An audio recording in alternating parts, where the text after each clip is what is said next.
반갑습니다. 하루 수입 1억님, 안녕하세요. 오, 하루 수입 1억. 대단하시다, 그렇죠? 하루 수입 1억. 한 달 수입 1억도 보통 일이 아니고 1년 수입 1억도 보통 일이 아닌데 내가 생각하고 말하는 대로 될 것 같아요. 그래서 이렇게 꿈을 크게 가지시다 보면 하루에 수입이 1억은 안 될 수 있을 수 있겠지만 그래도 하루에 수입이 100만 원 되고 또 1000만 원 되고 2천만 원 되고 그러면서 계속 성장하지 않을까 싶습니다. 응원하겠습니다. 우리 맨땅님 안녕하세요. 내일 신탁 수업 들으러 갑니다. 기대돼요. 어이구 그러시구나. 오시면 저한테 꼭 아는 척 한번 해주세요. 시아와세님. 시아와세가 무슨 뜻이죠? 일본어예요?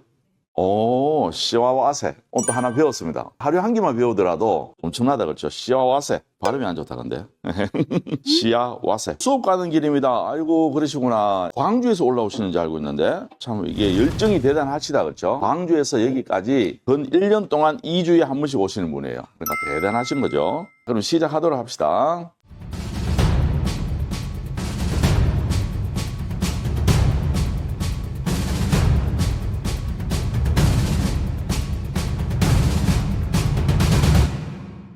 이제 우리가 경매도 하고 공매도 하고 공매 안에서도 압류재산도 있고 국유재산도 있고 신탁도 있고 이렇게 하잖아요. 그 중에 하나가 공매 중에 이제 압류재산이에요. 근데 요즘 압류재산의 시장이 심상치 않습니다. 그래서 그런 시장에서 어떤 걸 하면 똑같은 물건을 가지고 내가 수익을 낼 수 있을지, 어떻게 하면 경쟁을 조금 더 피할 수 있는지, 경쟁을 피해야지만 조금이라도 더 저렴하게 살 수 있잖아, 그렇죠? 어떤 물건을 보면 좋을지 권리 분석을 사실 조금만 할 줄 알면 여기에서 수익 낼 수 있는 구조가 너무 많습니다. 그래서 그런 부분을 여러분들한테 오늘 제가 간단히 설명을 해드리도록 하겠습니다. 그러면 요 근래에 낙찰되는 것부터 제가 한번 보여드리도록 하겠습니다. 여기는 도봉구 창동 주공아파트 13층 5층 좋다, 그렇죠? 도봉구 창동 주공아파트면 창동역 주위가 되겠죠. 건물은 41.3평방미터고 감정가는 4억 300. 요 정도 수준이면 여러분들 생각했을 때 몇 명 정도 입찰이 들어왔을 것 같아요? 여러분 한번 맞춰보세요.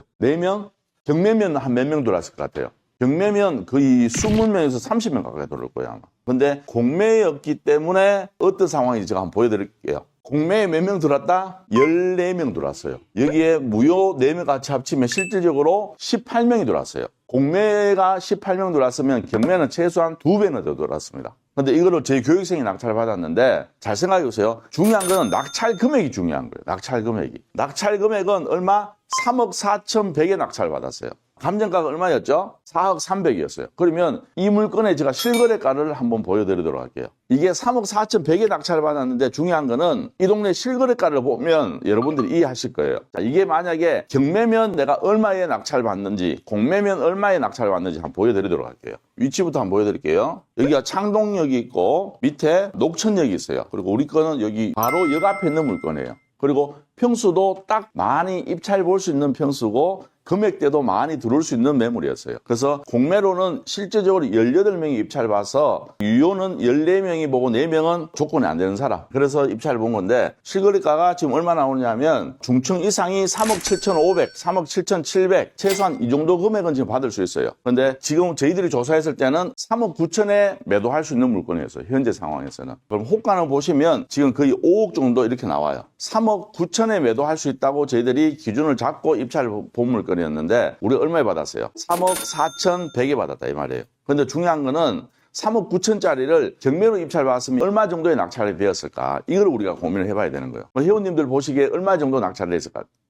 최소한 3억 6천대는 가야 돼요. 근데 공매기 때문에 3억 4,100에 우리가 받았다 이 말이에요. 경매보다는 한 2천만 원 정도는 저렴하게 산 거예요. 왜? 공매였기 때문에. 근데 공매에서도 이 정도 가격이면 가장 일반적으로 쓸 수 있는 입찰가예요, 이게. 나름 공매 중에는 권리상 아무 하자가 없기 때문에 가장 초보자들도 분석을 할 수 있는 물건이다 보니까 높게 낙찰된 거예요, 이게. 저는 말씀드리고 싶은 거는 아무 하자 없는 게 이 정도 되는 거다. 그리고 또 다른 물건 하나 보여드리도록 할게요. 여기는 고양 서구 주엽동에 있는 강선마을이고 17층 4호 전용 40.32평방미터고 이거는 얼마에 낙찰됐을까? 이 감정가가 얼마였죠? 2억 1,800. 몇 명 들어왔다? 24명 들어왔다. 공매도 여러분들이 생각하는 것만큼 사람들이 적게 들어오진 않아요. 이렇게 많이 들어옵니다.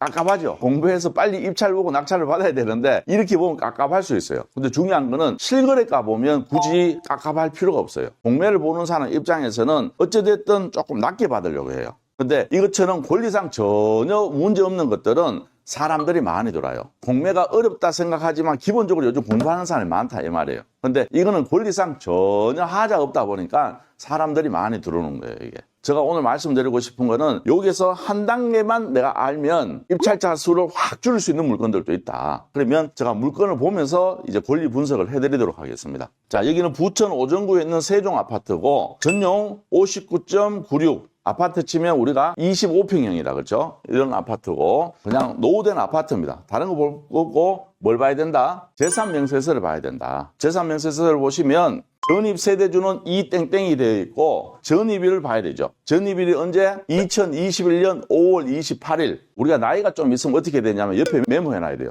이게 올리면서 잊어버린단 말이에요, 이게. 그래서 2021년 5월 28일이 뭐다? 전입일이다. 근데 확정일자는 미상이다. 그리고 보증금 얼마? 2억 5천입니다. 전입일은 왜 중요해요? 대항력 유무 때문에 중요하죠. 그리고 옆에 있는 확정일자는 왜 중요해요? 배당 순위 때문에 우리가 중요하다 이 말이에요. 그래서 메모를 해놔야 돼요. 2021년 5월 28일은 전입, 2021년 5월 24일은 확정. 그럼 여기서 이제 말소 기준을 우리가 찾아야 되는 거예요, 이게. 임차인은 주택도시보증공사 임차인 승계인이다. 그럼 결론은 우리는 주택도시공사가 임차인이다. 이렇게 생각하면 돼요. 압류는 2023년 11월 9일, 법정기일은 2022년 3월 28일부터 2024년 7월 10일, 그 다음 위임기간 부천세무서는 2023년 4월 27일. 그러면 우리는 어떻게 돼요? 우리는 전입 언제? 2021년 5월 28일이면 선순위예요? 후순위예요? 선순위 대항력 있죠? 그러면 이제 우리 뭐 봐야 돼요? 확정일자를 봐야지. 배당이 중요한 거니까. 2021년 5월 24일이에요. 밑에 봤을 때 인수할 게 있는지 없는지 봐야 되는 거야. 그러면 결론은 보증금이 얼마예요? 이게 2억 5천. 2억 5천 이상만 쓰면 내가 낙찰받고 더 이상 돈 나갈 게 있다 없다? 없잖아. 요렇게 보는 거예요, 이게. 그러면 나는 이 물건을 2억 5천 이상만 쓰면 되는 거예요, 이게. 처음에 공매든 경매든 하시는 분들이 대항력 있다 그러면 무서워요? 안 무서워요? 무섭단 말이야. 그러면 경쟁자들이 거기서 한 반 이상이 날아가 버려요. 어떻게 해야 될지 몰라가지고.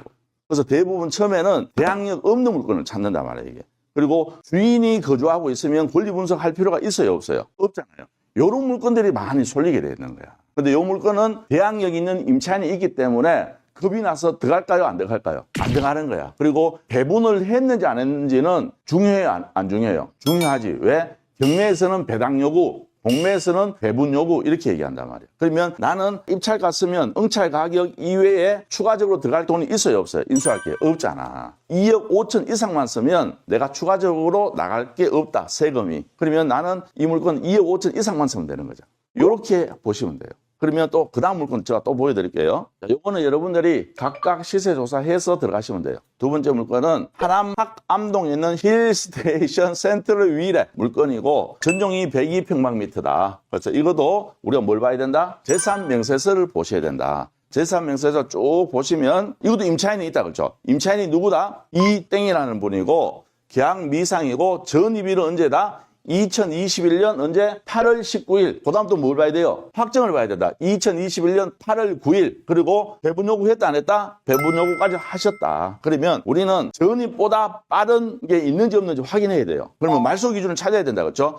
2021년 9월 6일, 2021년 9월 2일, 2021년 8월 3일. 뭐가 말소 기준이 됩니까? 말소 기준이 되잖아. 말소 기준보다 내가 빠르냐 안 늦느냐가 중요한 거잖아. 우리는 2021년 8월 19일이니까 빨라요, 늦어요? 빠르잖아. 그럼 대항력 있어요, 없어요? 있는 상황인 거야. 근데 이제는 뭘 봐야 돼요? 확정일자를 봐야 되는 거야. 확정일자는 언제? 2021년 8월 9일. 우리보다 빠른 사람이 있는지 찾아야 돼요. 그거는 낙찰자가 인수해야 되니까. 여기 있네. 경기 광주 세무서에서 2021년 10월 20일이지만 요거는 압류일자고 법정기일 봐야 된단 말이에요. 법정기일. 그러면 이 경기도 광주세무서에서 8,390만 원을 압류했는데 이 압류된 세금이 언제부터 언제까지냐가 중요하단 말이에요. 이게. 그게 법정기일인데 언제부터 2018년 12월 31일부터 19년 7월 25일까지 체납을 하고 2021년 10월 20일 날 뭐 했다? 압류를 했다 이 말이에요. 그럼 우리는 이 압류 날짜가 중요해요. 법정기일 기간이 중요해요. 이 기한이 중요하단 말이야. 그러면 우리는